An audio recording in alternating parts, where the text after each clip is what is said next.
How would you say this first 365 days of Trump 2.0 has gone? Amazing, excellent. I think we've had an unprecedented level of legal success. I think we had about over 20 Supreme Court victories last year. So I think President Trump might be one of the most legally victorious presidents ever, but if not, certainly in the last several decades. What stands out to you as some really notable SCOTUS victories from last year? Yeah, so last year what we saw is that the American people elected President Trump to implement policies that we'd been begging for really for decades. And when President Trump got elected and implemented those policies, we saw an unprecedented wave of injunctions against President Trump and the administration trying to block him from implementing those policies. So left and right, every single day we faced a new universal nationwide injunction, even binding parties that weren't part of the lawsuit. And so we went to the Supreme Court numerous times, and the Supreme Court thankfully stepped in and gave us major wins on key legal issues that the American people have been begging for. So the most notable ones of record, I would say, are one, ending nationwide injunctions, right? It doesn't make sense that parties that don't even know the lawsuit exists would be bound and prohibited from acting when a lower court judge just doesn't have that power. That's what the Supreme Court ruled. Second, we got a major victory on restructuring agencies, right? The executive agencies and the bureaucracy that we've seen in the federal government has disgusted Americans for decades. And finally, we are cutting and reorganizing and restructuring agencies through major reductions in force. And the Supreme Court ruled that that's also lawful. And then also, lastly, the major cuts in wasteful spending, right? President Trump saw that we were actually spending billions of dollars on illegal things. Congress already ruled, and the Supreme Court has already ruled, that it's illegal to spend on DEI issues, gender ideology, different issues along those lines. And so the president cut spending on that. Lower courts tried to stop it. Thankfully, the Supreme Court stepped in. Those are major victories, really, for the American people. Looking ahead, a big issue the Supreme Court will be deciding and weighing on are the reaches of executive power. How do you expect that issue to shake out with some of these decisions that we'll expect to come down in the coming months? In general, the media hasn't really touched on this, but the reality is that President Trump's legal victories this last year will reshape not only his power, this administration, but for numerous presidents in the decades to come. Yeah. We're reshaping the relationship between the president and the executive branch, as well as the relationship with the president and the judiciary. And so this is going to have numerous impacts. It's really a historic, these are historic victories. Going forward, we're really looking forward here at the White House to the Supreme Court's rulings on tariffs, birthright citizenship, and the president's power of removal of executive officers. So we're waiting to see, and we're hoping and anticipating these decisions. We're expecting them this year, though. How is President Trump reshaping the powers of the executive branch? Historically, he is reshaping it in the sense of there are laws on the books, right? The president has a certain amount of executive power. But post-Nixon, historically, you've seen Congress and the courts try to limit that power and say, no, a president really shouldn't be allowed to do those things, even though the law says they can. And so President Trump is reasserting that power legally in these arguments, saying, well, the law says that the president can and should do these things. And what's interesting is that normally, for example, Obama got away basically with murder and could expand his powers and nobody would question it. But because we're being forced to defend the president's powers in court, we're seeing a legal expansion of the executive branch's powers by saying, yes, the president actually can basically dismantle the Department of Education, right?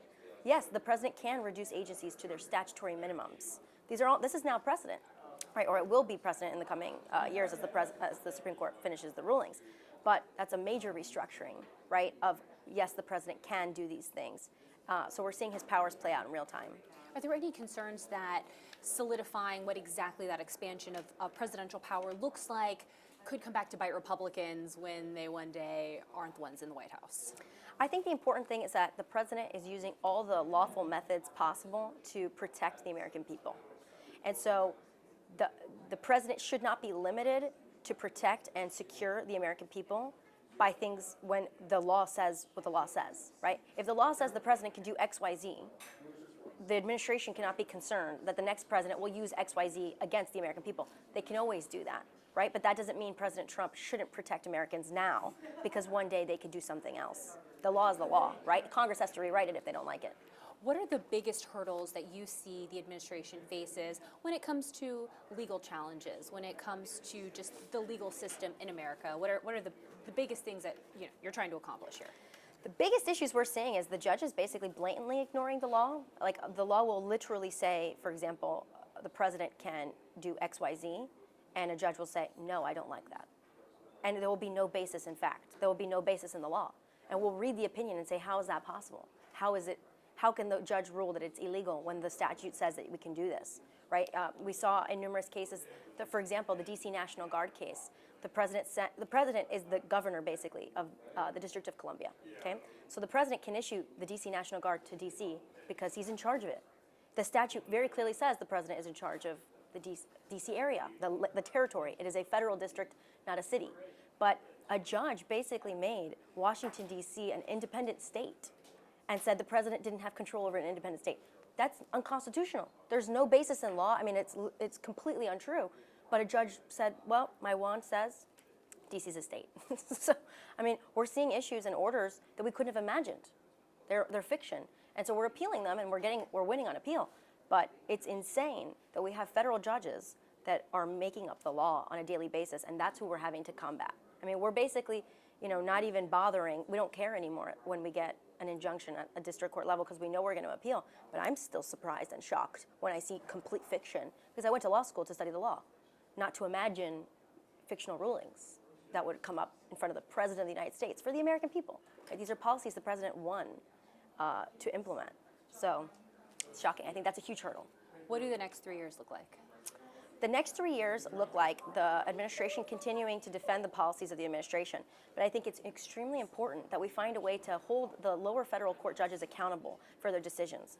It's not right. These judges get to basically make up the law, create fiction, and then there's no consequences. So this week, for example, last week there was an impeachment hearing for Judge Boasberg and Judge Boardman. It hardly got any coverage, but this week they're talking to Jack Smith. Why? Because Arctic frost was authorized by Judge Boasberg.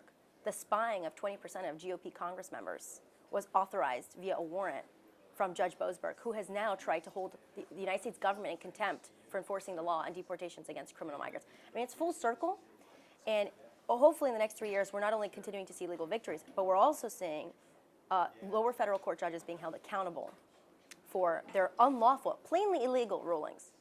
Anything else you want to add? I would like to say that I think the media has not touched upon this enough, but it is truly historic, the amount of legal success that President Trump has had, and it's because the policies that President Trump implemented are lawful. So the people can be upset, but we are dotting our I's and crossing our T's to create lawful pathways for the policies the American people voted for. We're finally reducing the bureaucracy lawfully. We're finally restructuring federal agencies to their statutory minimums lawfully, and I think we're going to continue to see President Trump's success legally. Thank you so much, Grace. Thanks so Appreciate much. it. Thank you for having me. All right, so nice to meet you. Nice to meet you.